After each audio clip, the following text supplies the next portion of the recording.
Hi friends, welcome to my YouTube channel. ಇವತ್ತು ನೋಡಿ ಸಿಂಪಲ್ಲಾಗಿ ಬೆಂಡೆಕಾಯಿ ಚಟ್ನಿ ಮಾಡೋದನ್ನು ತೋರಿಸ್ತೀನಿ.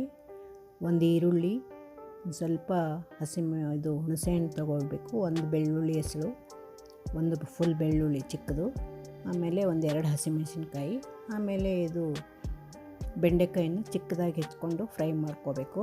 ಚೆನ್ನಾಗಿ ಕಲರ್ ಚೇಂಜ್ ಆಗೋವರೆಗೂ ಫ್ರೈ ಮಾಡ್ಕೋಬೇಕು, ರೆಡ್ ಆಗೋವರೆಗೂ. ನೋಡಿ, ಈಗ ಇದೆಲ್ಲ ರೆಡಿ ಮಾಡಿ ಇಟ್ಕೊಂಡಿದ್ದೀವಿ. ಈರುಳ್ಳಿ ಆಗಲೇ ಫ್ರೈ ಮಾಡಿದ್ದಿದ್ದು ಈರುಳ್ಳಿ, ಬೆಳ್ಳುಳ್ಳಿ, ಹಸಿಮೆಣಸಿನ್ಕಾಯಿ, ಆಮೇಲೆ ಒಂದು ಸ್ವಲ್ಪ ನಿಂಬೆಹಣ್ಣಿನ ಗಾತ್ರದ ಹುಣಸೆಹಣ್ಣು ಹಾಕಿದ್ದೀವಿ. ನೋಡಿ, ಮಿಕ್ಸಿಗೆ ಹಾಕಬೇಕು. ಬೆಂಡೆಕಾಯಿ ಫ್ರೈ ಮಾಡ್ತಾಯಿದ್ದೀವಿ. ನೋಡಿ, ಇದಕ್ಕೆ ಉಪ್ಪು ಹಾಕಿದ್ದೀವಿ.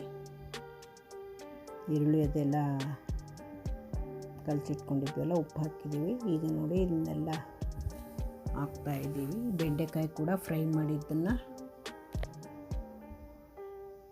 ನೋಡಿ. ಈಗ ಬೆಂಡೆಕಾಯಿ ತೋರ್ಸೋಕ್ಕೆ ಮೇಲೆ ಈರುಳ್ಳಿ ತೆಗ್ದು ನೋಡಿ. ಇದು ಬೆಂಡೆಕಾಯಿ ಫ್ರೈ ಮಾಡಿದ್ದು ಕಲರ್ ಎಲ್ಲ ಚೇಂಜ್ ಆಗಿದೆ ನೋಡಿ, ಸ್ವಲ್ಪ ಬ್ರೌನ್ ಕಲರ್ ಬಂದಿದೆ ನೋಡಿ. ಈಗ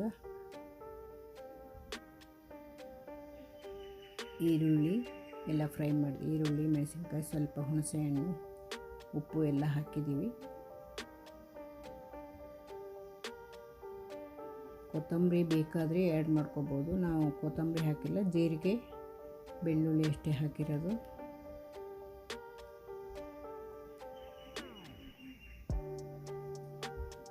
ನೋಡಿ, ಇದನ್ನು ಈಗ ಮಿಕ್ಸಿ ಮಾಡಬೇಕು.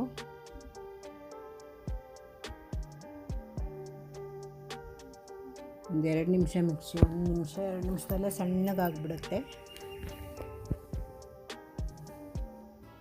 ನೋಡಿ ಎಷ್ಟು ಚೆನ್ನಾಗಾಯಿತು. ಇದನ್ನು ನಾವು ಚಪಾತಿ, ರೊಟ್ಟಿ, ಮುದ್ದೆಯಲ್ಲಿ ತಿನ್ಬೋದು. ತುಂಬ ಚೆನ್ನಾಗಿರುತ್ತೆ ಈ ಚಟ್ನಿ. ನೀವು ಟ್ರೈ ಮಾಡಿ ನೋಡಿ. ಬೆಂಡೆಕಾಯಿ ಚಟ್ನಿ ಹೇಗಿದೆ ಅಂತ ಟೇಸ್ಟ್ ನೋಡ್ತಾ ಇದ್ದೀನಿ. ಸೂಪರಾಗಿದೆ. ನೀವು ಮಾಡಿ ನೋಡಿ. ಹಾಗೆ ಊಟ ಮಾಡಿಕೊಂಡು ಟಿ ವಿ ನೋಡ್ತಾ ಕೂತ್ಕೊಂಡಿದ್ದೆ. ಎಲ್ಲರೂ ಅನ್ನಪೂರ್ಣ ಚಾನಲ್ನ ಸಪೋರ್ಟ್ ಮಾಡಿ.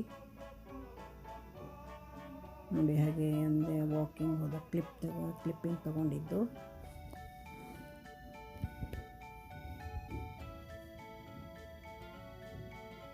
ಡೈಲಿ ಎಲ್ಲರೂ ವಾಕಿಂಗ್ ಮರೀದೆ ಹೋಗಿ, ಹೆಲ್ತ್ಗೆ ಒಳ್ಳೆಯದು.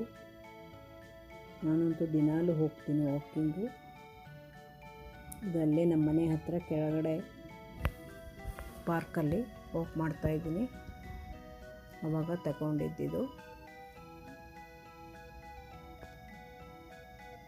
ದಿನಾಲೂ ಏನಿಲ್ಲ ಅಂದರೂ ಮಿನಿಮಮ್ಮು ಬೆಳಗ್ಗೆ 1/2 ಅವರು, ಸಾಯಂಕಾಲ 1/2 ಅವರು ವಾಕ್ ಮಾಡಿ.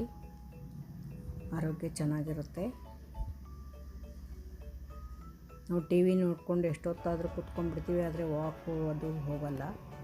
ಅದಕ್ಕೆ ಒಂದು ಅರ್ಧ ಗಂಟೆ ಬೆಳಗ್ಗೆ ಮತ್ತು ಸಾಯಂಕಾಲ ವಾಕ್ಗಂತಾನೆ ಟೈಮು ಮಾಡಿಕೊಂಡು ಹೋಗಬೇಕು. ಇದರಿಂದ ನಾವು ತಿಂದಿದ್ದು ಊಟ ಎಲ್ಲ ಜೀರ್ಣ ಆಗುತ್ತೆ, ಹೆಲ್ತ್ ಕೂಡ ಚೆನ್ನಾಗಿರುತ್ತೆ. Thank you very much.